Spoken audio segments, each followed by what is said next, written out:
Welcome to Storytime with Cozy Malka, a place filled with tales about courage, responsibility, and honesty.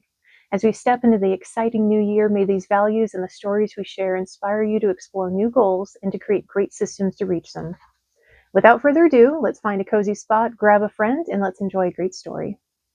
Today's story is Happy New Year Mallory by Lori Friedman, illustrations by Jennifer Callis. A word from Mallory. I, Mallory McDonald, officially love starting a new year. But this year, I officially love it even more than ever.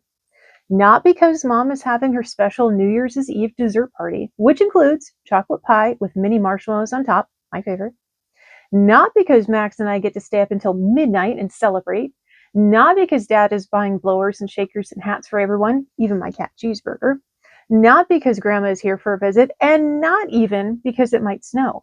And when it does, my street, Wish Pond Road, will look like a winter wonderland. Mom's word, not mine. This year, I, Mallory McDonald, am officially more excited than ever about starting a new year because this year, my friends from summer camp are coming to stay at my house for a winter reunion. Kareen, my bunkmate from last summer at Camp Blue Lake, and Taylor, Marianne's bunkmate, are coming to Fern Falls and staying at my house for 3 days and 2 nights. Marianne is sleeping over too, and we're going to plan all kinds of things, fun things to do. Marianne says it's going to be fun, and I say my best friend is right. We haven't seen our camp friends since last summer, and we can't wait for them to get here. And the good news is that we don't have to wait much longer. They're coming the day after tomorrow. 4 girls, 3 days, 2 nights. If you ask me, there's not one thing that could get in the way of a great time. Tea for 2. Mallory, would you like some tea? Asked Grandma. Mom and Grandma look cozy at the table with the teapot and the basket of muffins that Grandma baked, but right now I have other things on my mind besides tea. Sorry, I don't have time for a tea party, I tell Grandma. Grandma puts a muffin on a plate and pushes it towards me. I think this blueberry muffin has your name on it. Grandma winks at me. No matter what kind of muffins Grandma makes, she calls them Mallory muffins. She knows I like them. I pick a blueberry out of my Mallory muffin and pop it in my mouth. Grandma, my camp friends will be here in 2 days, and I have to start getting ready for a reunion. Anyway, haven't you ever heard the expression tea for 2?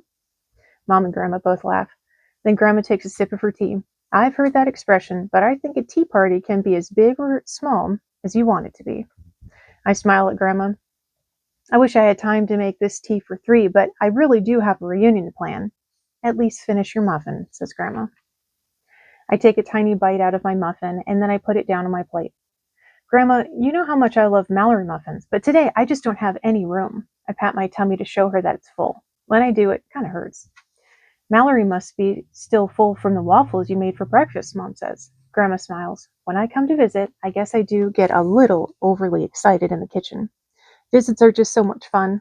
I get up and give Grandma a big hug. I love when you come to visit us, I tell her. And there's another visit I'm going to love. Kareen and Taylor's, but I don't know how much they're going to love it if I don't get busy planning. There's someone who needs to help me plan, and that someone is Marianne. I start to pick up the phone, but my brother, Max, grabs it before I do. Important business, he says. Like whatever he's got to do on the phone is more important than what I've got to do. Max walks into the laundry room with the receiver and slams the door behind him. I know Max is going to call our next door neighbor, Winnie. I don't think that's more important than planning a reunion. But once he gets on the phone with her, I know it will be forever until he gets off. So I sit down at the desk and start typing. Subject, M.E. From Malgal to Chatterbox. Marianne, hey, help, I'm having an M.E., short for Mallory emergency in case you forgot. Kareen and Taylor are going to be here in 2 days and we still don't know what we're going to do. Just think about it makes my stomach hurt. Actually, it might be hurting from all the waffles I ate for breakfast. I don't know, but it's definitely hurting. Okay, enough about my stomach. Are you going to help me, please? GOHASAPAHMSP, short for get over here as soon as possible and help me start planning, Mallory. I push the send button and look at my watch. I wonder how long it will take for my email to get to Marianne. It shouldn't take too long, but it only has to go next door. While I'm waiting for Marianne to write back, Grandma asks me about my camp friends. Mallory, I'd love to hear about the girls who are coming to visit. I grin. I'd love to tell you about them, I say to Grandma. I start telling her all about my summer at Camp Blue Lake. Marianne and I met Taylor, one of the girls who's coming to visit, on the bus on the way to camp. She ended up being Marianne's bunkmate. Then I met my bunkmate, Kareen. I didn't actually like her at first, but then we got to be BBB. Now all 4 of us are really good friends. Grandma looks a little confused. It all sounds good, she says. The only thing I'm not sure about is the BBB part. I laugh. Sorry, Grandma. That's short for best bunk baits. Grandma nods like she gets it now. Sounds like there's nothing that can get in the way of the four of you having a wonderful time together. Grandma, you're right. We're going to have a great time together. Grandma laughs. Well, you know what they say. Grandma knows best. She gives me another little hug. When I hear my computer say, "You've got mail," I race back to the desk. Return mail from Marianne. Yeah! I click on her email and start reading. Subject, Winter Reunion. From Chatterbox to Melgal. What does a girl have to do to use the phone around here? Winnie's been on it all morning with your brother. Do you think she actually likes talking to him? I mean, you're his sister and you don't even like talking to him. I don't get it. Okay, on to important things. I can't wait for a reunion to start. We're going to have so much fun. And yes, I will help you plan everything. That's what best friends are for. IWBTASAIFCMR, short for I will be there as soon as I finish cleaning my room. See you soon, Marianne. I smile as I read her email. Marianne and I have been best friends since the day we were born. We used to live next door to each other until I moved to Fern Falls. I still can't believe her mom married Joey and Winnie's dad, and now we're next door neighbors again. Someone sure looks happy, says Grandma. I am, I tell Grandma. I'm happy my best friend lives next door to me, and I'm happy my camp friends are coming to visit. Just thinking about how much fun I had at camp last summer with all my friends makes me super happy. Tell me something, says Grandma. Who came up with the idea of having a winter reunion? Max walks back into the kitchen, puts the phone down on the desk, grabs a muffin out of the basket, and takes a big bite. When he does, crumbs fall all over the floor. Whoever made these muffins should be rewarded, says Max. He smiles and gives Grandma a big hug. Then he looks at me and frowns. Whoever came up with the idea of having a reunion should be punished, he says. I can't believe I have to spend the next 3 days with a house full of girls. I thought you liked girls, I say to Max. Max takes another bite of his muffin. He rolls his eyes and gives me an I like some girls, but your friends definitely aren't on the list look. The reunion was my idea, I tell Grandma proudly. Max grunts like he's never heard a worse idea. I ignore Max and his grunting. My brother might not be too excited about my winter reunion, but I can hardly wait for the fun to begin. Planning time. Knock, knock, knock. Someone is knocking on my window, and I know who that someone is. There's only one person who knocks on my window, and that person is Marianne. Password, please, I mouth through the glass. Marianne puts her mouth right up to the window.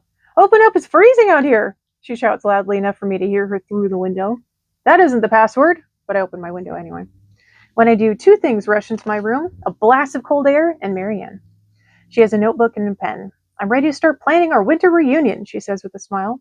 I get out my paper, clipboard, and pens, and we sit down on the floor of my room. Okay, we've got 3 days of planning to do, and every day needs to be fun, says Marianne. That's one fun for every day, I say. We both laugh at my joke. Then we get busy planning. We work for a long time on our schedule. We make lists of what we're going to do and what we're going to eat. We even write down what we're going to wear and where we're going to sleep. The good ideas stay on my clipboard, and the bad ones end up in a scrap pile on my floor. Bad idea, Pa. While we're still busy deciding which TV shows to watch and which movies to rent, Mom sticks her head into my room. Who's ready for a hot chocolate break? She asks. She brings 2 steaming mugs of hot chocolate into my room and sets them down on my desk. Yum, says Marianne. She jumps up and helps herself to one. None for me, I say. Mom frowns. Since when have you said no to hot chocolate? I'm just not in the mood today, I tell Mom. Mom looks at me as if she's concerned. Sweet potato, you said no to muffins and now you're saying no to hot chocolate? Do you feel okay? Marianne pats me on the back with her hot chocolate-free hand. She feels fine, she says with a big grin. She's just too busy planning a reunion that she doesn't have time to stop for hot chocolate. Even though I'm not so sure my stomach does feel fine, maybe Marianne is right. We still have to email Taylor and Corrine, I tell Mom. And make the welcome sign, Marianne reminds me. Mom nods her head like she's satisfied with her answers. I'll let you girls get back to work. Then she smiles at me. I'll leave the hot chocolate here in case you change your mind. Thanks, Mom, I say. After she leaves, Marianne and I get back to work. I gave Marianne a box full of markers. Why don't we start on the sign, and when we're done, we'll email Taylor and Corrine. Great plan, Marianne spreads a long piece of paper out on my floor. I outline the letters, and Marianne starts coloring them in. This is fun, she says as she colors. I finish outlining and help her color. Getting ready for a reunion is fun, but I know it won't be as much fun as the real thing. When we're done coloring, we spread out our sign along my bed. I love our sign, says Marianne. Me too, I say.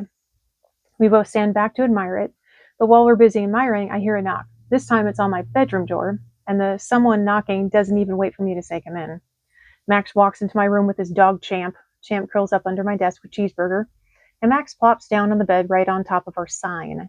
Hey, I say while I try to grab the sign from underneath him. Can't you see you're sitting on a sign? Max shrugs like he doesn't care what he's sitting on. I've got a weather report. Do you mean a love report? Marianne laughs. She likes teasing Max about winning. Max does what he usually does when Marianne says anything. He ignores her. He tosses a baseball cap up in the air with one hand and catches it in the other. It's supposed to start snowing tomorrow. Did someone say snow? My next door neighbor Joey walks into my room. Marianne starts jumping up and down and throwing all of our little pieces of scrap paper in the air. Looks like it's already snowing on Joey. It's going to be so much fun, screams Marianne. Max holds his hands over his ears. I don't know how much fun anything can be with the two of you screaming like that. Actually, it's just Marianne screaming. But when she screams so loud, it sounds like we're both screaming. Marianne keeps jumping up and down and screaming, if you think that's loud, just wait till Kareen and Taylor get here, she says to Max. Max rolls his eyes. Don't remind me that they're coming. Don't worry, says Marianne. She holds up our official planning notebook. We've got lots of plans, and none of them include you. Do they include a trip to the zoo? Because that's where the four of you belong. I try pushing Max off the bed, but when I do, I feel a pain in my stomach. We're all staying right here and having fun together, I tell my brother. Max rolls his eyes and then rolls off my bed. Come on, Joey. I think the boys better stick together for the next few days. Joey picks scrap paper out of his hair and follows Max into his room. Marianne and I go into the kitchen. Time to email, I say. Marianne pulls up a chair on the desk. I rub my stomach and start typing. Subject, winter reunion. From Malgal Chatterbox to Kareen Loves Green, Taylor Talks. Hi, Kareen and Taylor. It's Mallory and Marianne, and we're writing to say we can hardly wait for you two to get here for our winter reunion to begin. We've got everything planned out, down to the last piece of popcorn. We don't want to tell you too much because we want it all to be a big surprise. But here are a few things we do want you to know.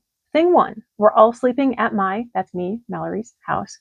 There are so many of us, it'll be like sleeping in a cabin but without the counselors. There's a mom and dad upstairs, but that doesn't really count. Thing two, bring your hats and mittens. It's supposed to snow in Fern Falls and we're going to be very busy outside playing in it.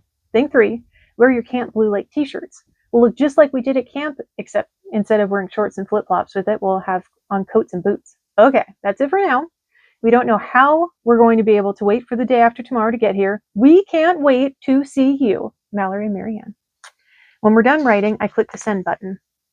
Even though we've never planned a winter reunion before, I think we're pretty good at it. Marianne nods her head like she agrees. We could probably write a book, I say. How to plan a winter reunion with your camp friends. If we did, our book would have a happy ending, says Marianne. This is going to be the best reunion ever. I high-five Marianne. I couldn't agree more. With all the plans we made, there's nothing that can get in the way of our having a great time. The countdown. The minute I wake up, I look at my clock and start counting down. 8:30 a.m., 25 hours and 30 minutes to go before official winter reunion begins. I pop out of bed and pull my curtains aside. No signs of snow yet. I close my eyes and pretend that I'm at the wish pond on my street. I wish the snowflakes will get here before my friends do. Kareen and Taylor are arriving at 10 a.m. tomorrow, and I can hardly wait.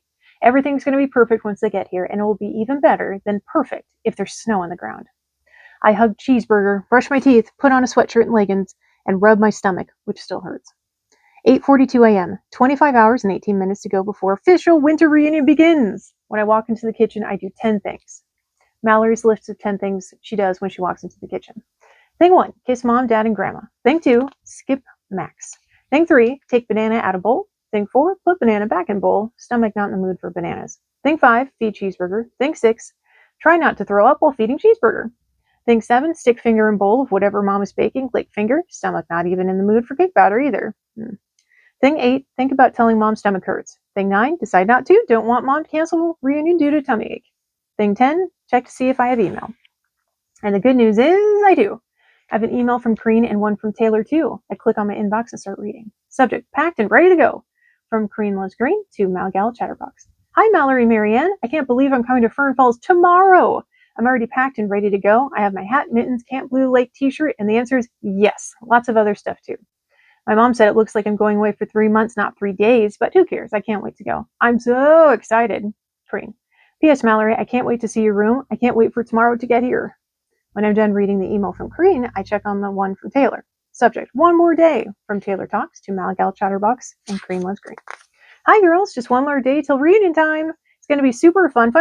I decided to bring Tickles, but Dad said cats stay home and girls go to reunions. Oh well. I can't wait to see you. Love, Taylor. P.S. Mallory, I can't wait to meet Cheeseburger. Meow. 10:19 a.m. 23 hours and 41 minutes ago until the Fisher winter reunion begins. Transcript of what's happening in the McDonald's kitchen. Mom. Mallory, can you please get the butter and eggs out of the refrigerator? I'm baking a chocolate pie, a strawberry cake, apple tarts, and lemon cookies for a New Year's Eve party. Mallory. What she's thinking but not saying as she gets the butter and eggs out of the refrigerator. Even though I love all those things, none of them sounds good right now. Max. Mom, how are we supposed to wait till New Year's Eve to eat all that stuff? Mom, smiling and chopping apples. I can't wait till the last minute to do all the baking. Dad, talking to Max. You'll be too busy doing other things, like making New Year's resolutions, to have time to eat all the baked goods. Max, rolling his eyes. Dad, don't start this year with the whole you've got to find ways you want to challenge yourself for the better routine. Dad, making resolutions at the start of the new year is important. Mallory, phone rings. I'll get it. Listens, then says, hold on a minute. Hey, Max, it's Joey. He and Marianne want to know if we want to go next door and play some games. Max, count me out. Mallory, Winnie's playing too. Max, shrugging shoulders like he doesn't really care if he goes, even though everyone in the room knows he can't wait. I guess we'll go. Mallory and Max leave to go next door to the Winston house. Max leads the way.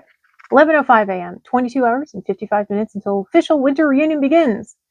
Monopoly or Twister, Joey says when he opens the door. Monopoly, Marianne and I say at the same time. Max ignores Marianne and me. Let's play Twister, he says, looking at Winnie. Winnie opens the box and starts setting up the Twister mat. I start to say that I know why Max and Winnie want to play Twister. But Max gives me a keep your mouth closed look before I even have a chance to open it. Joey spins and we all take turns twisting. I have my right hand on blue and my left hand on red, but when I try to put my right foot on green, I feel like someone is playing a game of Twister in my tummy. I think I'm going to sit this one out, I tell everyone. When they finish playing Twister, we cram into the Winstons' couch to watch TV. This is boring, Winnie says after a few minutes. Yeah, says Max. Does he agree with everything she says? Marianne whispers loudly enough for Max to hear. Max looks like he's about to shove Marianne off the couch, but before he does, Joey's dad walks into the family room with a big bowl of popcorn. Since we're all bored, maybe it's time for school to start again, he says. No! We all scream at the same time. 3:34 p.m., 18 hours and 26 minutes until official winter reunion begins. My stomach officially hurts. What I do, lay down on the couch in my living room and watch TV with Cheeseburger. What I don't do is say anything to Mom. I know she'll want to take me to the doctor or say something momish, like maybe your friends shouldn't come to visit if you have a stomachache. 6:15 p.m., 15 hours and 45 minutes until official winter reunion begins. Dinner at the McDonald house. I just pick at mine. Mallory, eat your chicken, says Mom. You've hardly had anything all day. I made it especially for you, says Grandma. I push chicken and peas around my plate, even though I really don't feel great. I really don't want Mom and Grandma to think something is wrong. I think I'm just too excited about the reunion to be able to eat, I say. Dad laughs. Well, I hope you're not too excited about the reunion to be able to make some New Year's resolutions. Max groans. It's not even New Year's yet. Why don't we eat dessert now and make resolutions later? Mom laughs. Then she puts a plate of lemon cookies on the table. I knew it was a mistake to bake early. Max shoves a whole cookie into his mouth. It was definitely not a mistake, he tells Mom.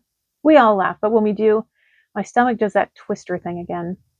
9:30 p.m., 12 hours and 30 minutes until official winter reunion begins. Good night, sweet potato. Mom kisses my cheek. When you wake up, your friends will be on their way. Dad rumples my hair, and Wish Pond Road should be a blanket of white. I try to smile at the thought of our street covered in snow. I try to think about the sleds and shovels that Max set up in the garage and the hats, sunglasses, carrots, and buttons to make snowmen that I put in a box by the front door. But I have a pain in my stomach that's making it hard for my mouth to smile. Mallory, is everything okay? Asks Mom. I nod. I don't want Mom to cancel this reunion because my tummy hurts. I just have a little stomachache, but I don't think it's anything, I say. Mom looks concerned, but Dad smiles. I'm sure those are butterflies flying around in your tummy, and they'll land just about the same time your friends do. I think you're right, I tell Dad. I hug my parents goodnight and turn out the light. I do hope that tomorrow Wish Pond Road will be a blanket of white, but what I really hope is that tomorrow my stomach will feel much better than it did today. An apple a day. Good news. Wish Pond Road is a blanket of white. More good news. My friends will be here in a few minutes. Bad news. My stomach doesn't feel any better today than it did yesterday. More bad news. It feels a whole lot worse. I think about an expression that Mrs. Daly, my teacher from last year, taught us. An apple a day keeps the doctor away. I take an apple out of the fruit bowl in the kitchen and take a bite, but it doesn't help. Mallory, how are you feeling this morning? Mom asks.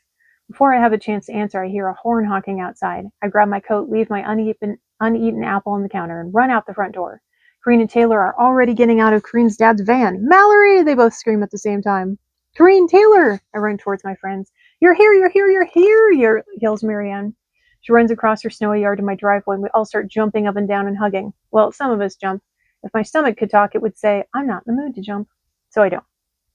Even though one part of me, the stomach part, doesn't feel so good. The rest of me is super excited to see my friends that I haven't seen since last summer. I thought a reunion would never get here, I say. Corrine loops her arm through mine. Take me straight to your room. I can't wait to see where the world's best bunkmate, otherwise known as Mallory McDonald, lives. Taylor giggles. Then she sticks one arm through my empty arm and her other one through Marianne's. And we can't forget about her famous cat. We're gonna have so much fun, yells Marianne as we start to walk into my house. I look up and down Wish Pond Road to see if any people come running out of their houses when Marianne screams. She's loud enough for everyone on our street to hear her. I can tell Corine's dad thinks she's too loud too. You have an amazing outdoor voice, he says to Marianne. We all laugh and walk inside. Mom invites Corine's dad to come inside for coffee. Welcome to Fern Falls, Grandma says to everyone. Corine's dad has a cup of coffee. Then he says he wants to get back on the road in case it snows some more. He gives Corine a big hug. I'll see you in 3 days, sweetheart, and Happy New Year. When Corine's dad leaves, I rub the place in my stomach that hurts. It doesn't actually help very much, so I try to focus on something besides my stomach. I can't believe we get to celebrate New Year's Eve together, I say to my friends. Wait till you see everything Mallory's mom baked, says Marianne. I can't wait to see it, says Taylor. I can't wait to taste it, says Corine. I try to laugh, but it hurts when I do. You don't have to wait much longer, I tell my friends. Our New Year's Eve party is tonight. I can hardly wait, says Corine. She picks up her suitcase and hands me her pillow and teddy bear. Come on, I also can't wait to see your room. When we get there, Corine picks up everything on my desk and looks at it. Who wants a reunion schedule, I ask. First, I want to see everything in your room, says Corine. And I want to see your cat, says Taylor. She scoops Cheeseburger up off my bed. Oh, she's even cuter than the picture you showed me last summer. Okay, now let's talk about everything that's happening since camp, says Corine. When she's done inspecting all the photos and jewelry on my dresser, we all plop down on my bed. Actually, Corine, Taylor, and Marianne all plop. I try to, but my stomach won't let me plop. I sit down slowly. Marianne tells Corine and Taylor how she moved to Fern Falls over the summer and started school with me this year. It's so cool that Mallory and I are next door neighbors, just like we used to before she moved to Fern Falls. Corine tells us that she's taking an art class. I'm really into it, she says, and my mom lets me hang all of my paintings in the living room. Taylor tells us she's playing the saxophone in a band. Mallory, what about you? Asks Corine. I tell my friends about the class trip to Washington, D.C. that Marianne and I went on. Then I shrug my shoulders. Besides this reunion and that trip, nothing exciting has happened to me in a long time. Corine smiles. Maybe something will soon. Maybe something exciting will happen during our reunion, I say. Taylor and Corine cheer like they like the idea. Marianne looks at her watch. Okay, enough with the cheerleading, Mallory. You pass around the schedules. I give everyone a copy of the schedule that Marianne and I made. First activity, snowman building, I tell my friends. I fold my schedule into a little square and stick it into my back pocket. Last one to put on her hats, boots, and mittens is a rotten egg, says Taylor. We all get dressed quickly and then take the box of snowman accessories and put together and go outside. Okay, to make the perfect snowman, we need a big ball, a medium ball, and a little ball, says Marianne. She takes over like she's in charge of building the snowman, which is fine with me. Even though I'm happy that my friends are here and we're all playing together in the snow, I'm having a hard time thinking about building the perfect snowman. My stomach is starting to really hurt. Let's work on the big ball first, says Marianne. We all start rolling snow into a big ball. When we're done with the big ball for the bottom, we start rolling a medium-sized ball for the middle. Hey, I have an idea, says Marianne. Why don't we make a snow family? I love that idea, says Corine. We can make a dad and a mom and a brother and a sister snowman. And a cat. Taylor smiles at me like she knows I like that idea. But right now, the only idea I'd like is to go inside and lie down. My stomach feels terrible. I stop rolling snow and watch while Marianne, Taylor, and Corine keep going. When they're done with the ball for the middle, they start rolling a smaller snowball for the head. Our snowman needs a face, says Taylor. She takes a carrot and 2 buttons out of the box I brought outside and sticks them on the snowman. Now he's got eyes and a nose, she says. He needs clothes too. Corine pulls a hat out of the box and sticks it on his head. The only thing he's missing is a name. Come on, girls, let's think. Marianne makes a I'm trying to think of the perfect name face. I make a face too, but I guess it's not an I'm trying to think of the perfect name face because all of a sudden my friends look at me like thinking of a name is the last thing on any of their minds. Mallory, you don't look so good, says Taylor. Are you okay? Asks Corine. Maybe we should go inside, says Marianne. I bent over and clutched my stomach while my friends helped me walk inside. Even though a tummy ache is the last thing I want to have, I officially have one. When we went inside, I lay on the floor of my kitchen and hold my stomach. I try not to cry, but I can already feel the tears starting to roll down my face. You look sick, says Marianne. She uses her outdoor voice to call Mom, and it works. Mom is in the kitchen in no time. In even less time, she's on the phone with my doctor. Then she starts asking me questions. Mallory, which side does it hurt on? Mallory, does it hurt more when you touch it or when you let it go? Mallory, can you hop around like a bunny? I answer Mom's questions. The pain is on the right side. It hurts more when I let it go than when I touch it. I'm not hopping anywhere. Mom tells the doctor my answers. Then, after lots of uh-huhs and I sees, she hangs up. Mom has a serious look on her face. I'm fine, right? I wait for Mom to say that I am, but something about the look on her face doesn't make me feel so fine. Mallory, we need to go to the emergency room, she says. Dr. Bruce thinks you might have appendicitis. Now I really start to cry. I'm not even sure what appendicitis is, but it doesn't sound like something I want to have. I can't go to the hospital, I tell Mom. My friends just got here. Mallory, I'm sorry, says Mom. She reaches down and helps me off the floor. But we're making a snow family. We just got started. I look at Mom and try to give her my best. Please don't make me go to the hospital and have appendicitis while all my friends are here making a snow family look. But it doesn't work. Mom doesn't look any happier about going to the hospital than I do. She puts an arm around me. Mallory, I'm sorry, but we need to go to the hospital, and we need to go now. As I wave bye to my friends and let Mom help me into the car, I think about the conversation I had this morning with my friends in my room. When I said what I did about something exciting happening to me at our reunion, this was not at all what I had in mind. A change of plans. I pull a piece of paper out of my back pocket and hand it to Mom. Spending the morning in the emergency room is not on the schedule that Marianne and I made, I say between tears. I want to be at home with Grandma and my friends, not the hospital. Dad rubs my back. Sweet potato, getting sick and going to the hospital is never on anyone's schedule. I moan and clutch my stomach. I usually feel better when Dad calls me sweet potato, but today just hearing the word makes me feel like I'm going to throw up. I don't think I'll ever want to eat again, I say. Mom kisses my forehead. You'll feel better soon. I shake my head like I can't believe what she's saying could be true. Your mom is right, says the nurse. She's the same nurse who took my vitals and did my blood work, and then took me to radiology for a sonogram. I never heard these words before this morning, and now I sound like I went to medical school. The doctor will be here in just a minute, the nurse says. The doctor is already here. I'm Dr. Hart, says a kind-sounding voice from behind me. He walks in the room and shakes Mom and Dad's hands. You must be Mallory, he says to me. I nod my head just a little. Even though I usually like being me, today I'd like to be anybody but me. Mallory, I have some pictures I'd like to show you and your parents. Dr. Hart flips a switch, and a white box on the wall lights up. This is called a light box, says Dr. Hart, and it will help us see the pictures we took of you earlier. No one took pictures of me this morning, I tell Dr. Hart. I'm definitely not in the mood to have my picture taken today, and I would remember if someone tried. Dr. Hart smiles. Actually, these are x-ray pictures, and we took them of your appendix. He puts some black and white pictures up on the light box. If you ask me, whoever took these pictures didn't do a good job. I can't even tell what they are, I say. Dr. Hart smiles at me. It's a good thing I'm here because it's my job to explain the pictures to you. He points to something on the x-ray that looks like a blob. This is your appendix, says Dr. Hart. A healthy appendix is about the size of a walnut. I look at the x-ray. It's kind of hard to tell what it is, but it looks a lot bigger than a walnut, I say. Dr. Hart has a concerned look on his face. Unfortunately, your appendix looks more like a grapefruit than a walnut. I clutch my stomach again. I don't know why everyone keeps talking about food. Dr. Hart looks like he's sorry that it's uncomfortable. I'm sure food does not sound appealing right now. I know your stomach hurts. He pauses like he does not want to say what comes next. I'm sorry, Mallory, but we need to remove your appendix immediately. Then he looks at Mom and Dad. We're going to give her something for the pain now, and we'll perform the surgery as soon as an operating room opens up.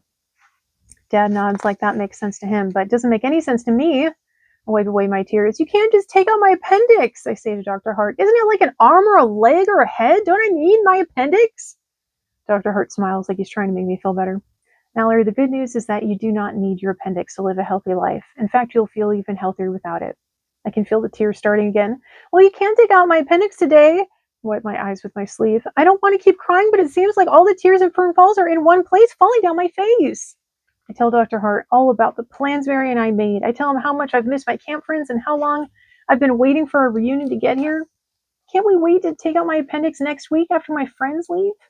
Dr. Hart looks sympathetic. If we wait, your appendix will rupture, and we don't want that to happen.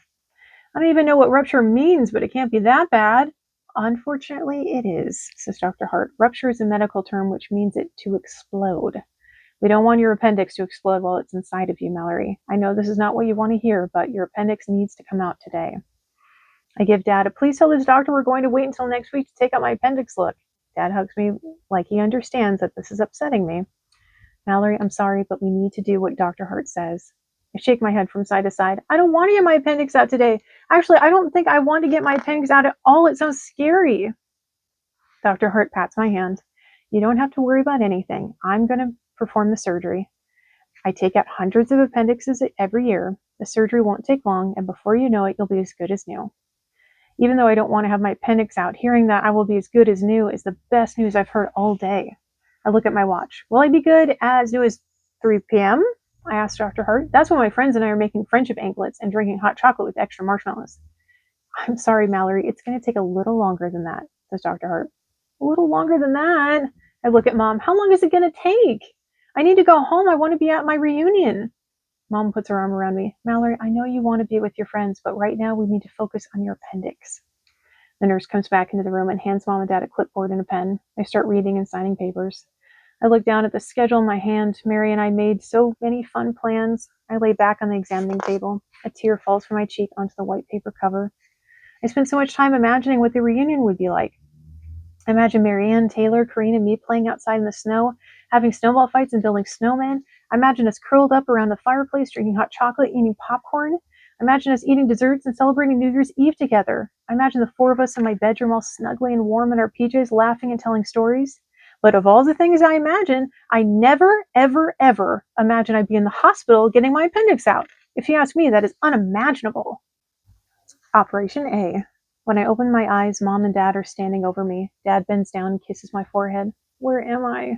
I mumble. Mom tucks my hair behind my ears. You're at Fern Falls Children's Hospital, she says softly. You just had your appendix out. I reach down to feel my tummy. On the outside, it hurts a little when I press on it, but the insides feel better. I think the pain is gone, I tell my parents. My voice comes out much more quietly than it usually does. Dad squeezes my hand. Operation appendix complete, and you did great. I swallow. My throat feels dry. Can I have something to drink?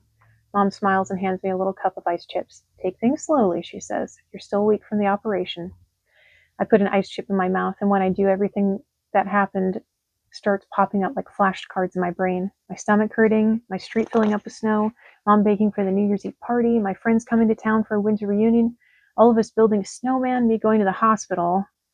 I start to sit up in bed, but Dad stops me. I need to go home to be with my friends, I say. Relax, sweet potato. You need to rest and recover in the hospital, says Dad. The hospital is not where I want to be. I want to be at home. I'll rest for a little while, I tell Dad. But I need to get back this afternoon. My friends and I are making friendship anklets, and we're going to decorate the house for the party. Isn't tonight New Year's Eve? Mom and Dad look at each other. Then Dad picks up my hand. Mallory, tonight is New Year's Eve, but you just had an operation. You're going to need to spend the night in the hospital. If all is well, you should be able to go home tomorrow afternoon. I can feel the tears start to form in the corner of my eyes again. Tomorrow afternoon? I can't wait that long if I have to stay here. I'll miss New Year's Eve and the party tonight, and I won't get to be part of the reunion that I helped plan. Dad squeezes my hand. Mallory, I know this is hard for you, and it's not what you planned, but sometimes things... I know Dad is about to say happen, but I don't give him the chance to finish. I want him to understand that I need to be at home, not here. What about Cheeseburger? I need to take care of her. We talked to Grandma. She's taking very good care of everyone at home, and she said Taylor's helping her take care of Cheeseburger, says Dad. I want to see Cheeseburger, and I want to be with my friends, I tell Dad. Try to sit up in bed like I'm planning to get out of it and go home, but I don't get very far. Dad helps me settle back down against the pillow. Mallory, a cat can't come to the hospital, but if you're feeling up to it later this afternoon, we can try to arrange for your friends to come visit, Dad says. I want to be with my friends at home. Having them visit me in the hospital is not part of our reunion plans, I tell my parents. Mom takes a deep breath, like she's trying to be patient, but I'm not making it easy. We know, says Mom, but seeing your friends a little bit is better than not seeing them at all. I start to tell my parents how disappointed I am, but my mouth feels too sleepy to say anything else. I close my eyes.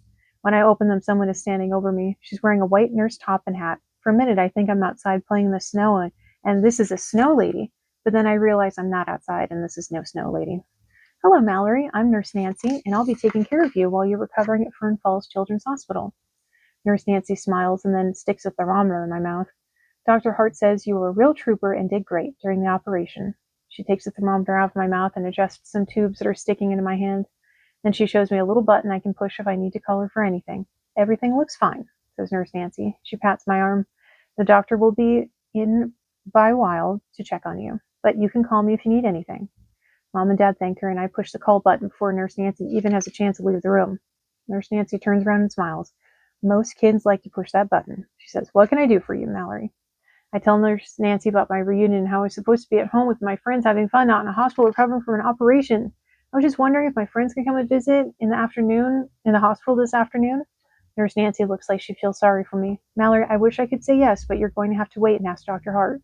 I cross my toes under the sheets. I really want my friends to come visit, I say to Mom and Dad after Nurse Nancy leaves. Mom gives me a "we understand how you feel" look. We'll ask the doctor when he gets here. Dr. Hart walks into the room. Does someone have questions for me? I do. I raise my hand that isn't connected to tubes. I remind Dr. Hart about what I was supposed to be doing today. Then I ask my question. I want to know if my friends can come visit later. Dr. Hart smiles. Let's check on you first. Then I'll give you an answer. Now let's take a look at that tummy. Actually, I kind of want to look too. I haven't seen what my tummy looks like now that it doesn't have an appendix in it. Dr. Hart moves my hospital gown to the side. Except for some bandages, my tummy looks pretty much the same as it did when I had an appendix in it, I say. Dr. Hart laughs as he inspects my stomach. Removing an appendix is not such a big deal. He removes all my bandages and points to 3 small cuts on my stomach. As you have all 3 incisions, all you have are 3 incisions, he explains. 1 in your belly button, 1 beneath your belly button, and 1 on your right side above your hip. Everything looks just as it should. Oh, goodness. I am failing as a dog mom. You good? Very comfortable. Okay, how about that?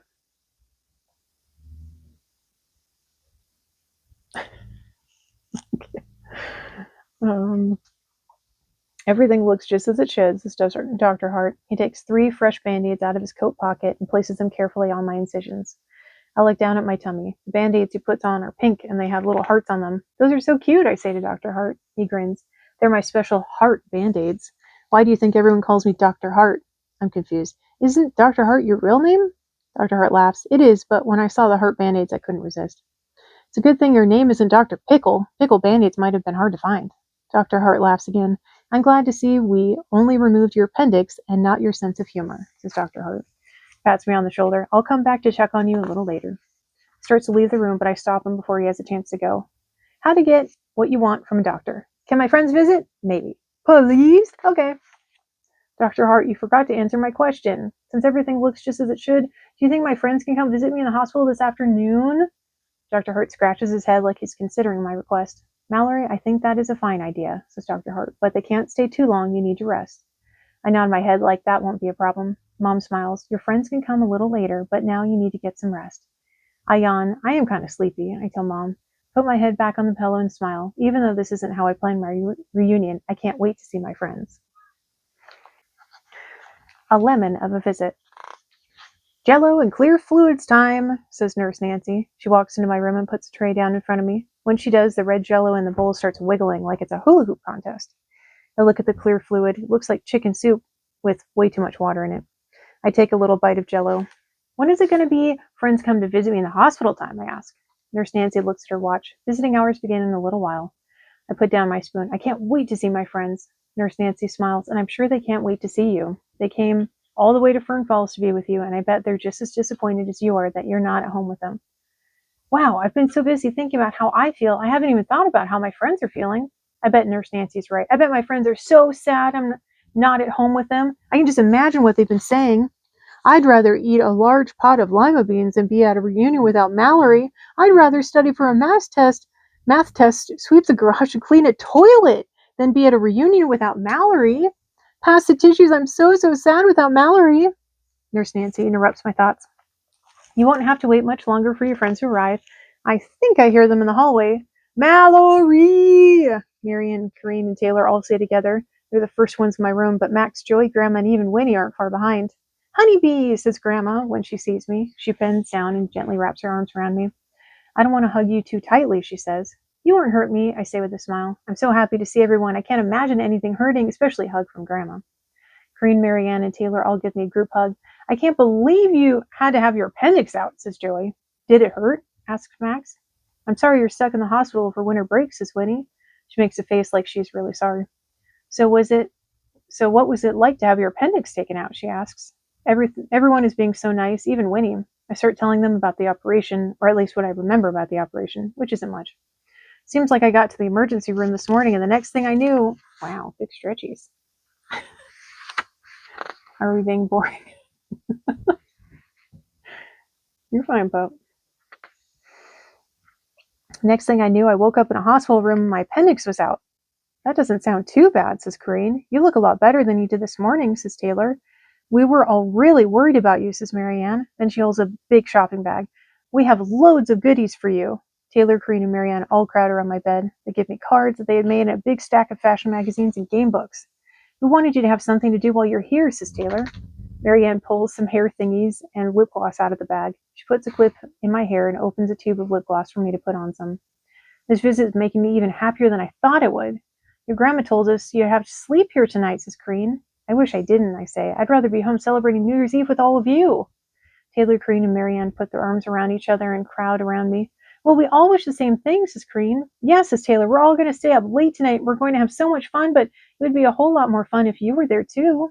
Wait, stop. All of a sudden, this visit went from happy to not.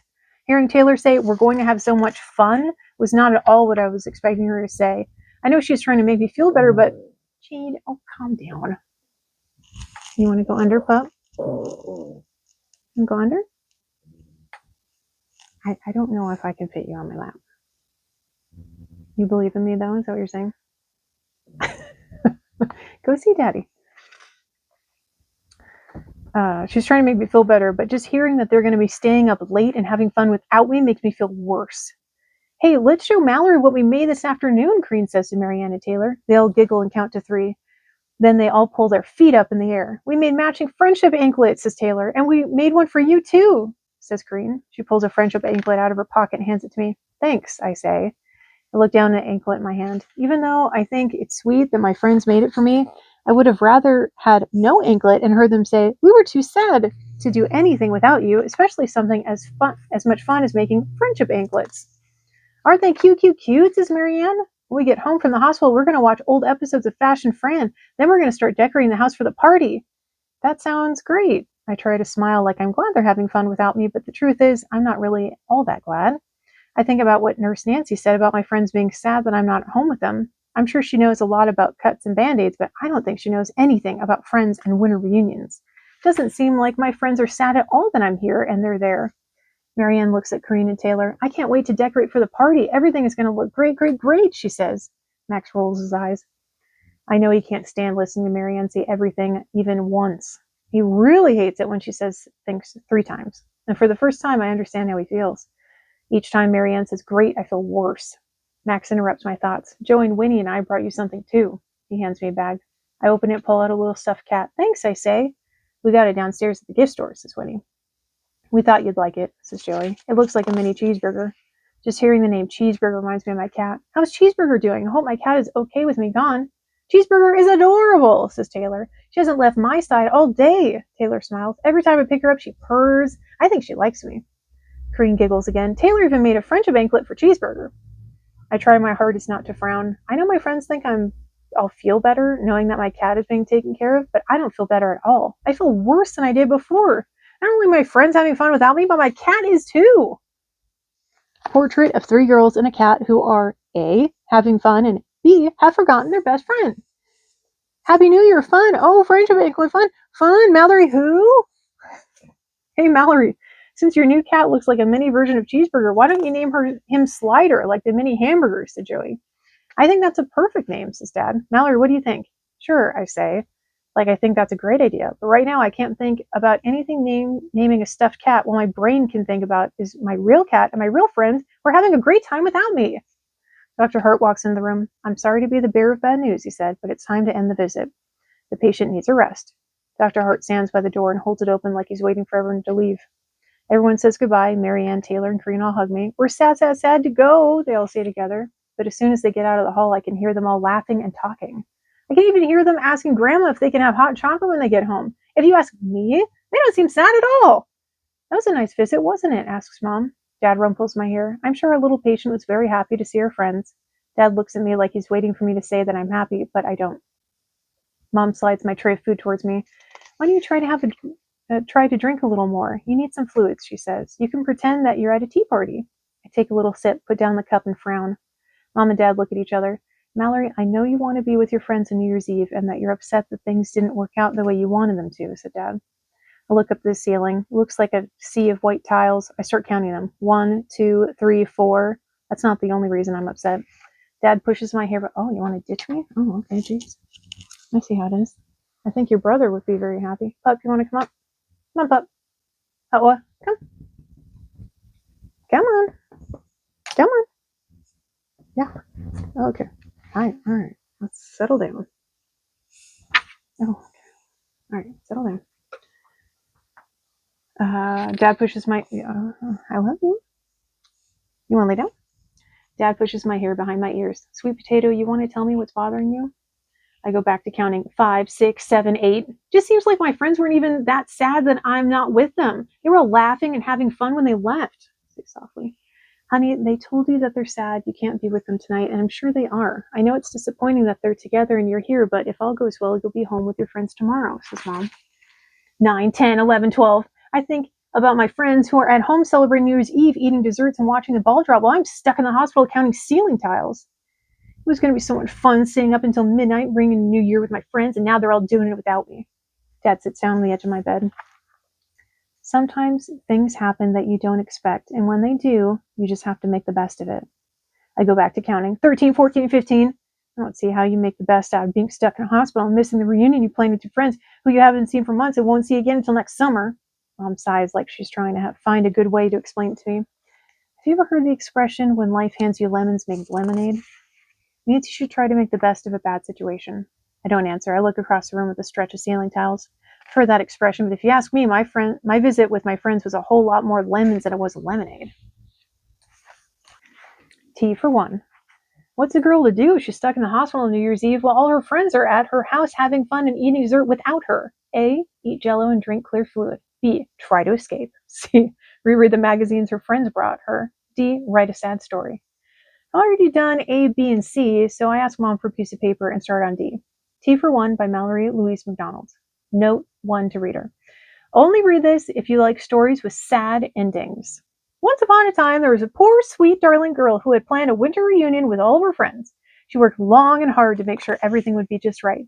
All she wanted was to have fun holidays and bring in the new year with her friends, but that's not what this poor, sweet, darling girl got. Instead, she got an operation. Note 2 to the reader. You've only read the first paragraph, and don't you think it's a sad story already? Well, it gets worse. The girl's parents and a mean doctor told her she had to have her appendix out. They didn't ask her if she wanted to have her appendix out. They didn't ask her if it would be convenient for her to have her appendix out. They didn't even say, may we please take your appendix out? Good at operating, bad at listening. Nope, all they said was, we have to operate today, when the girl said today was not a good day for her to have an operation because she already had plans with her friends. She even showed them the paper with her plans on it. Plus, it was New Year's Eve, which seemed like a terrible time to have an operation. All they said then was, wait here and we'll let you know when there's an available operating room. Note 3 to reader, stop here and go get some tissues.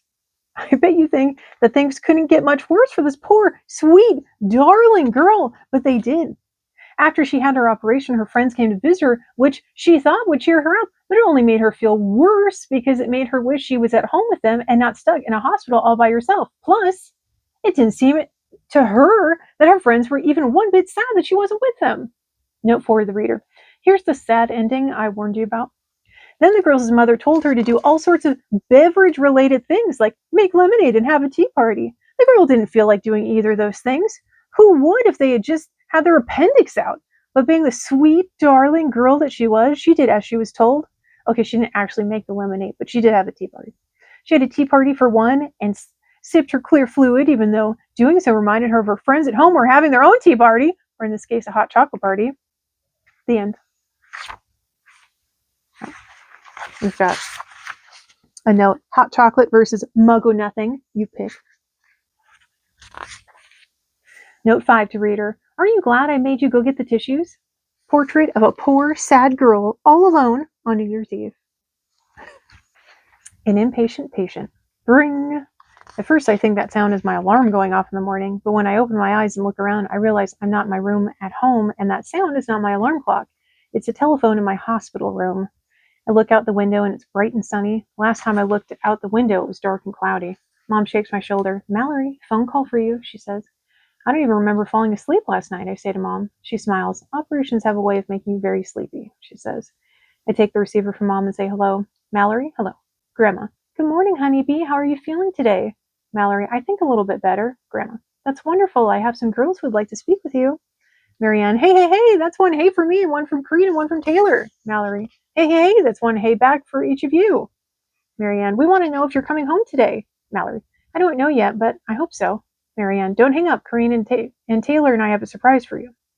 Corrine, Taylor, Marianne all sing into the phone to the tune of Happy Birthday. Happy New Year to you. Happy New Year, dear Mallory. Happy New Year to you. Mallory, thanks. Happy New Year to you too. How was the party last night? Marianne, well, I better not tell you too much about it. We'll tell you about it when you get home. But we have to go now. We're busy, busy, busy. Hurry home. Bye, bye, bye. That's one bye from each of us. I say bye and hang up the phone. Something about that phone call bothered me. Actually, several somethings about that phone call bothered me. First of all, Marianne wouldn't even tell me about the party last night. They probably had such a good time, she didn't want to talk about all the fun I missed.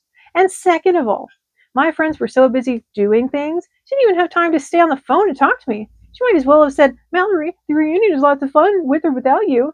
That phone call made me feel as if I don't get home soon, they won't remember that I'm part of this reunion. Throw back the covers and start to get out of bed, but Mom stops me. Where are you going, young lady? I'm going home. I remind Mom that Dr. Hart said I could go home today. Mom smiles. You can't just leave the hospital, you have to be discharged. I don't even know what discharge means, but I know I'm ready to get home. Mom laughs.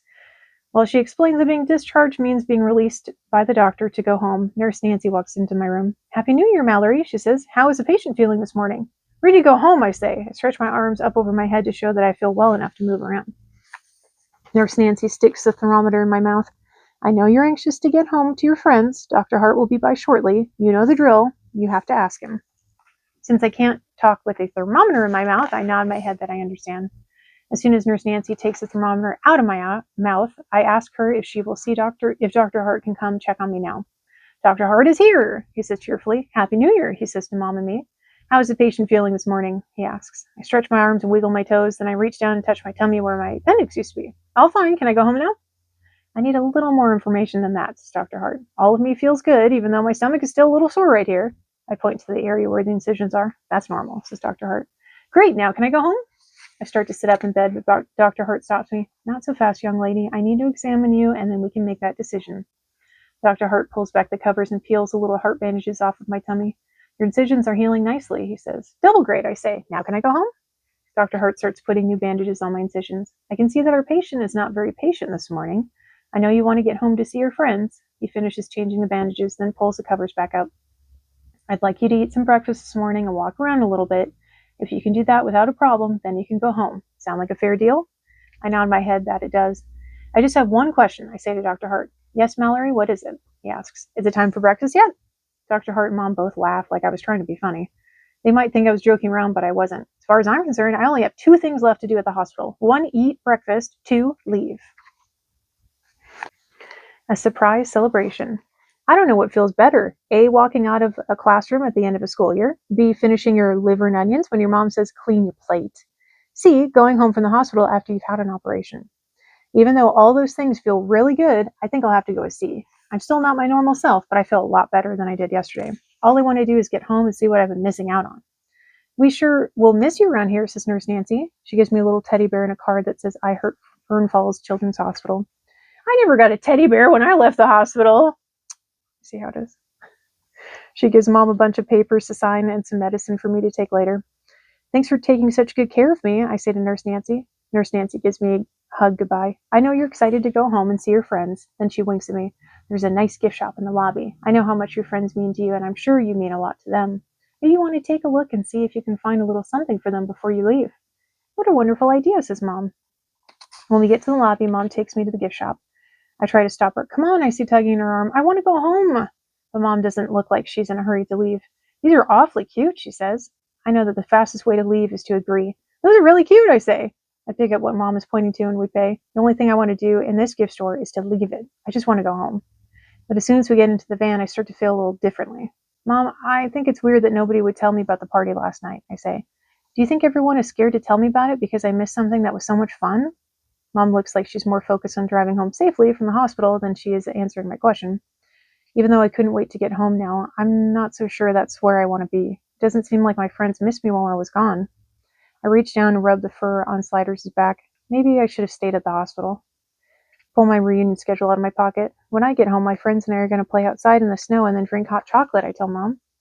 Mom looks like she doesn't like that idea. Mallory, you're still weak. All you need to be doing for the next few days is resting. I frown. My friends are going to be playing in the snow and drinking hot chocolate and having fun. How can I be part of the reunion if all I'm doing is resting? Mom turns on her straight. Don't worry, sweet potato. I'm sure your friends will think that just being with you is fun. But I'm worried. What if my friends want to do things that I can't do? I take a deep breath. This reunion isn't turning out at all like I planned. As we pass the wish phone on my street, I close my eyes tightly and make a wish.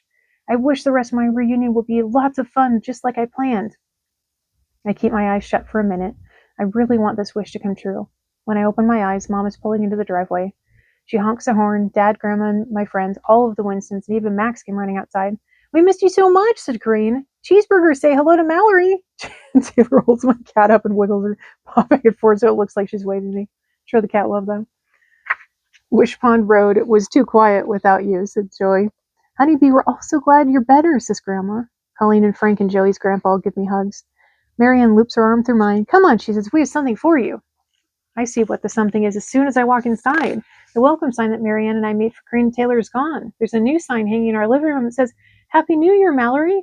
Surprise! Everyone says at the same time. Sorry we couldn't spend more time talking to you this morning, but we were busy getting ready for your homecoming, says Marianne. I look at the sign. Wow, I love it, I say. What a great surprise. Grandma puts her arm around my shoulders. That's not all, she says. Your friends have lots of surprises for you. Marianne plops a pointy New Year's hat with fringe on it at my head. Happy New Year, Mallory! They shout together and blow on blowers. Everyone puts on their hats. A hat's a little sign sticking out the top says, Happy New Year, Mallory. Joey even puts a little hat on his dog Murphy's head, and Max puts one on Champ and Cheeseburger. I laugh when I see them, and Mom takes a picture. Come look in the dining room, says Grandma. When I do, I'm confused. All the desserts that Mom made for New Year's Eve are there, and no one has taken a bite. How come no one ate any of the desserts that Mom made, I asked. Wasn't the New Year's Eve party a dessert party? Dad smiles and puts his arm around me. No one wanted to celebrate New Year's Eve without you, and even though the party is a dessert party, just wouldn't have been as sweet without you. So we waited.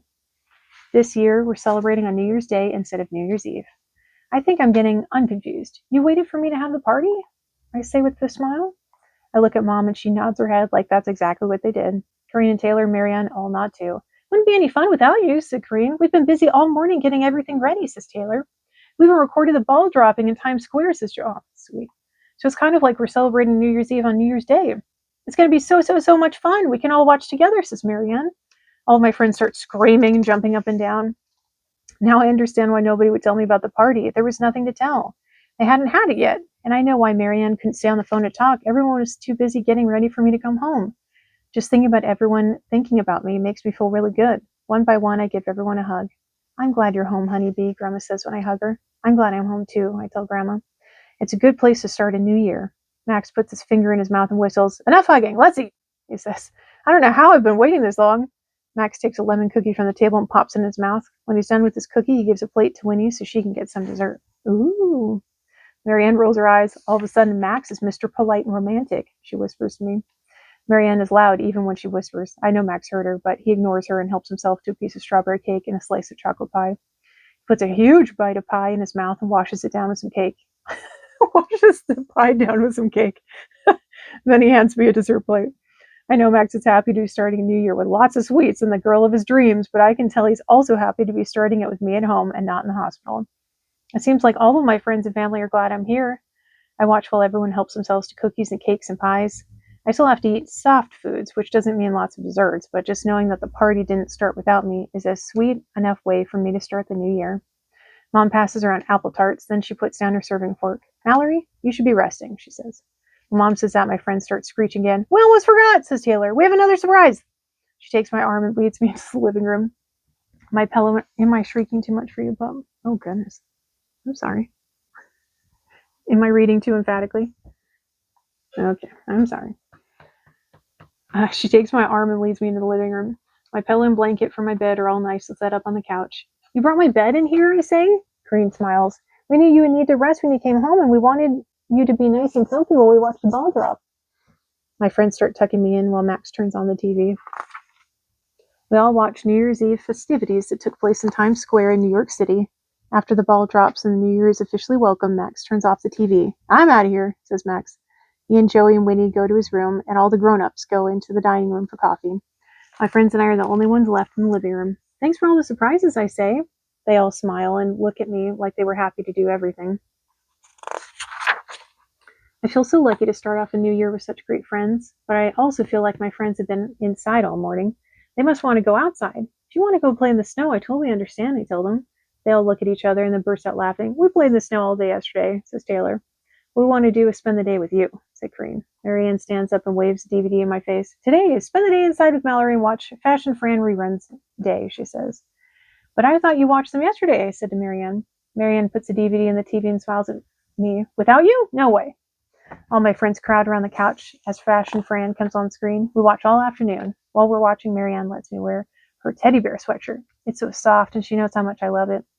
Corinne makes soup for me, and Taylor brings me a milkshake on a tray. I smile at my friends. When I was in the hospital, all I could think about was what I was missing. But you're all being so nice. It almost makes it seem like being in the hospital wasn't so bad. I stop talking for a minute. Then I say what has been on my mind ever since I came home. Thanks so much for being such amazing friends. My friends all give me big hugs. I wish I hadn't had to have my appendix out, but being taken care of in such a nice way by my friends is a great way to start a new year. I lean back on my pillow and close my eyes. I think about the wish I made when I saw the wish pond this morning. Our reunion didn't go at all like I planned, but in lots of ways, the things I hadn't planned turned out to be even better than the things I had planned. Tea for 4. This is a lot more fun than the last tea party I had. I tell my friends about drinking clear fluid and eating Jell-O alone in the hospital. We're just glad you're okay, says Corinne. Taylor and Corinne and Marianne and I clink our teacups together. Actually, my cup is filled with tea and theirs are filled with hot chocolate. But I'm so happy to be home having a tea party in my room with my friends and not in the hospital drinking clear fluid all by myself that I don't care what my cup is filled with. I can't believe we're leaving today, Taylor pouts. I feel like I just got here. Actually, I did just get here. I still can't believe I missed half of the reunion, but the half I was at was super fun.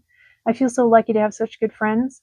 I put down my cup. Thanks again for being so sweet when I came home from the hospital yesterday, I say to Taylor, Corinne, and Marianne. I loved all of my surprises. The sign and the soup and the milkshake and waiting to celebrate New Year's Eve were so nice. And I still can't believe you didn't mind staying inside with me all day instead of playing outside in the snow. Corinne and Taylor and Marianne all look at each other and start giggling. All of a sudden, I feel like there's something they know that I don't. Maybe they gave me another surprise and I was so tired from the operation I don't even remember it? Did I forget something? I asked my friends. No, says Marianne, we did. We have another surprise for you. Another one? I feel like I've had so many surprises already. Oh, goodness, Jane. What you doing? What you doing?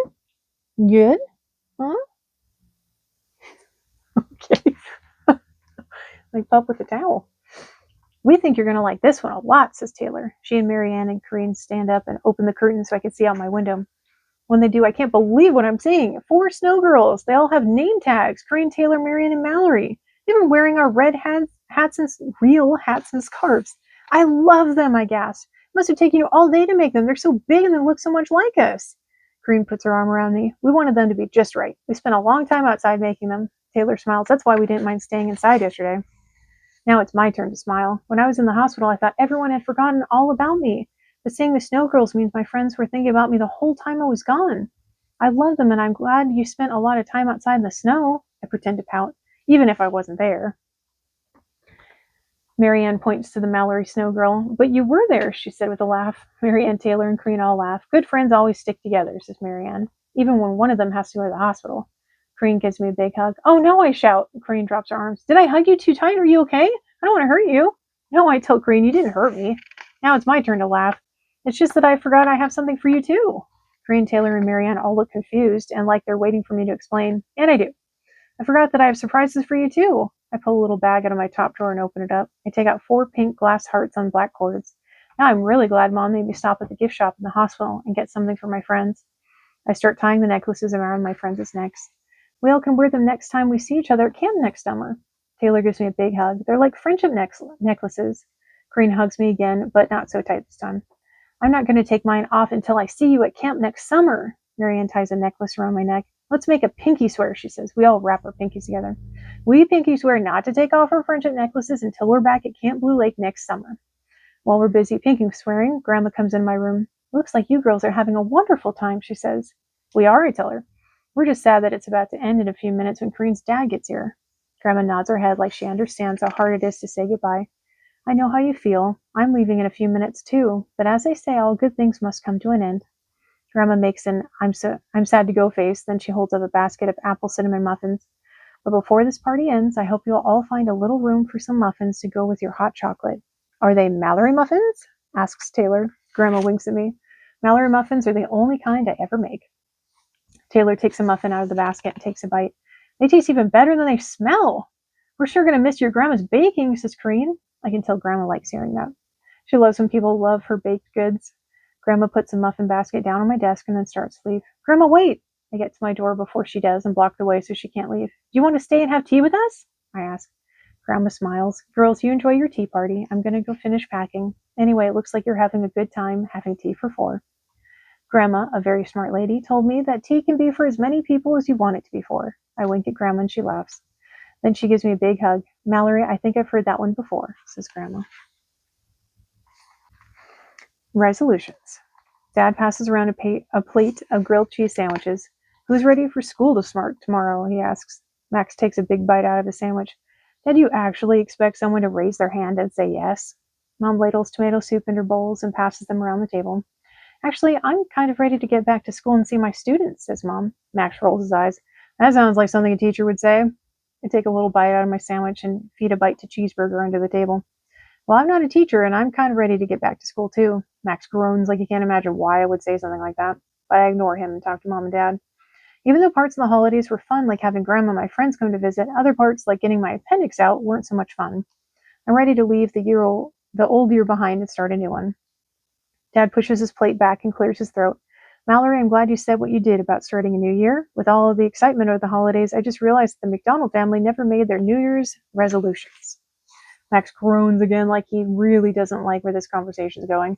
I have a resolution, says Max. I resolve to put a sock in Mallory's mouth if she doesn't learn when to keep it shut. Max!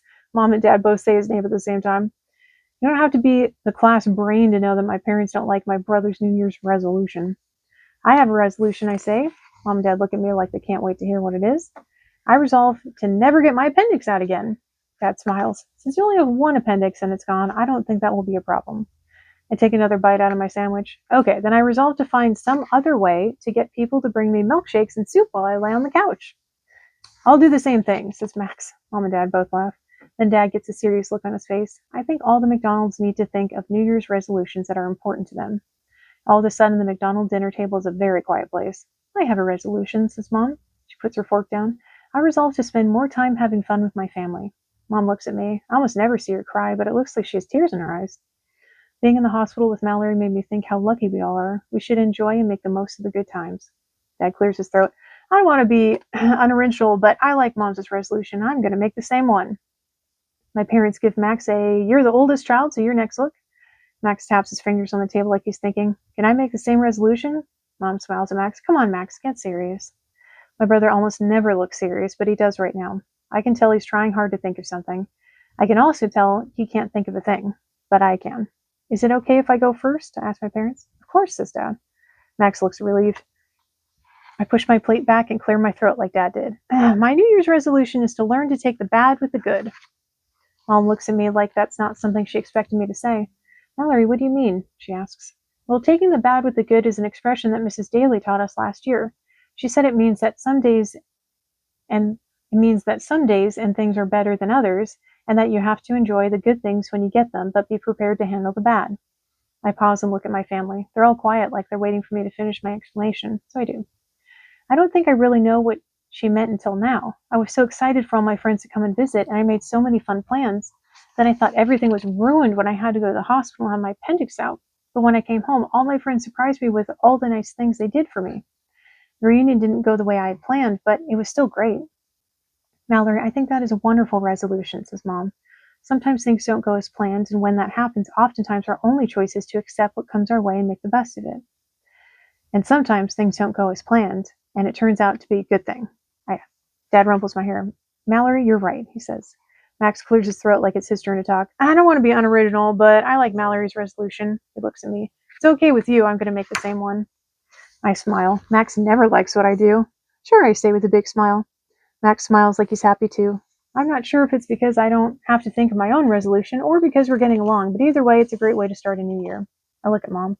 I think I know what you meant in the hospital when you said that when life hands you lemons, you have to make lemonade. Mom stands up and gasps, Mallory, thank you for saying that. I almost forgot something important.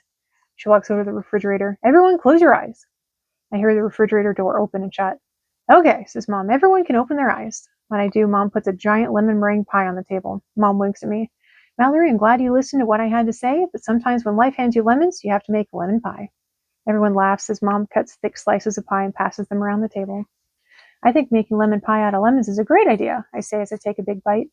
Max eats the piece Mom cuts for him. When he's done, he clears his throat. Is it okay if I make another resolution? He asks Dad. Of course. Dad nods like he loves that idea. I resolve to eat another piece of pie, says Max. I put down my fork. I don't want to be unoriginal, but is it okay if I make the same resolution as Max? We all laugh as we eat. I don't think it has anything to do with the pie, but something tells me this is going to be a very sweet year. A special scrapbook. Marianne made a super special scrapbook for me for our winter reunion. Here are some of my favorite things in it. A picture of me with my appendix and Corinne, Marianne, and Taylor when they all arrived. A picture of me without my appendix on the couch on New Year's Day. A picture of Murphy, Cheeseburger, and Champ on New Year's Day. And last, but definitely not least, a picture of me with my friends wearing our friendship necklaces. Marianne says we look cute, cute, cute. That's one cute for each girl. Well, I guess cute, cute, cute, cute. Pictures aren't the only things Marianne put in my scrapbook. She put in some recipes too. Taylor's amazing chocolate milkshake, Corinne's chicken noodle soup. Even though looking at these pictures and reading these recipes makes me a little sad that our winter reunion is over, I love having it, and I think it was really nice of Marianne to make this scrapbook for me. And the good news is, it will really come in handy. I won't see Corinne and Taylor until camp starts next summer, which is in exactly 5 months, 3 weeks, 2 days. And I'm not sure how many hours and minutes. But until then, at least I have a scrapbook to look at that's filled with lots of happy memories. Mallory's inbox. Now that the reunion is over and Grandma and my friends are gone, there isn't much excitement in my house. At least I have a full inbox. Subject, I am you. I miss you. From Korean Loves Green to Margot. Mallory, thanks so much for planning such a great winter reunion. It was so much fun, even though we didn't get to see you as much as we wanted to. I wish your appendix would take a different time, or better yet, no time, to need to come out. I hope you're feeling much better. Love, Corinne. Subject, next summer. From Taylor Talks to Malgal Chatterbox, Corinne Loves Green. Mallory, Marianne, and Corinne. I'm so sad that our winter reunion is over, but guess what? It got me so excited for next summer at Camp Blue Lake. Can't believe we have to wait almost 6 whole months to be together again. I will be counting the days, weeks, and minutes. I miss you all already. Lots of love, Taylor. P.S. Mallory, tell Cheeseburger that I miss her too. Subject, going back to school. Chatterbox, board boy to Malgal. Mallory, we can't believe winter break is over. The snow is melted and tomorrow we go back to school. There's only one thing we have to say about that. Boo-hoo, boo-hoo, boo-hoo. Actually, that was 3 things, but we feel like saying it. See you in the morning on the way to school. Marianne and Joey. P.S. Hey, Mallory, it's Joey. I bet you can tell that Marianne wrote most of this email. Subject, I'm proud of you. Max and Mallory's dad to Malgal. Mallory, I know it's a little unusual for me to send you an email, but I thought you might like getting one from your dad. Wanted to tell you again how proud I am of you for making the best of a bad situation. I know it was no fun having your appendix out, especially when you're supposed to be having fun with your friends, but you said it best. You turned a lemon into lemonade. That's my girl. I love you, Dad. An email from Mallory. Subject, starting a new year, from Malgal. To anyone reading this letter, and that includes you, I just want to say Happy New Year. You never know what's going to happen when you start something new, especially something big like a year, but I hope everything that happens to you this year is great. And if it's not, I hope you find an okay way of dealing with it. If you want to do something special to kick off your year, you can try doing what I did and make a resolution to make things as great as you can make them, no matter what happens. And if you don't want to do that, well, I'm sure you'll think of something on your own. There are lots of good ways to start a new year. Can't believe I'm leaving behind an old ear, and in my case, an appendix too, and starting a new one. When I'm done with this email, I'm going straight to the wish pond on my street and making a wish that there will be lots of fun things to look forward to this year, and hopefully some surprises, the good kind too. I'm going to make the same wish for you. Happy New Year, and big, huge hugs and kisses. It's a good reminder that Mallory, most of the time when she was in the hospital, she was doing what people call reading negative intent, assuming the worst, assuming that her friends hated her or were ignoring her, having so much fun without her. And, she was so fueled by that. And it's something that our minds like to go to. And it's something that we have to fight against, to say, I appreciate my friends. If I were in their place, I would be very worried, and I would do whatever I could to make it special. I'm sure they will too. Unless you're given evidence of that negative intent, the thing that your brain goes to, assuming the worst, then it's really important to try to assume the best. That my friends love me, my friends appreciate me, and I'm sure at least they're not celebrating the fact that I'm not there, even if they're still having fun without me. And so it's a really good lesson to think about and to remind ourselves, because what you think about, what you do, is who you become. So no, I'm not going to assume the worst about that person or that situation. I'm going to go into a positive mindset. So I'm glad that happened, so we could chat about it. And I do want to give a shout out to our first fan, Charlie. Thank you so much for you and your mom and your family for watching. I'm so glad that the stories have resonated with you, and I hope you enjoyed this story too. And to everybody else, thank you so much for being here and for watching, and Happy New Year, and we'll see you on the next one.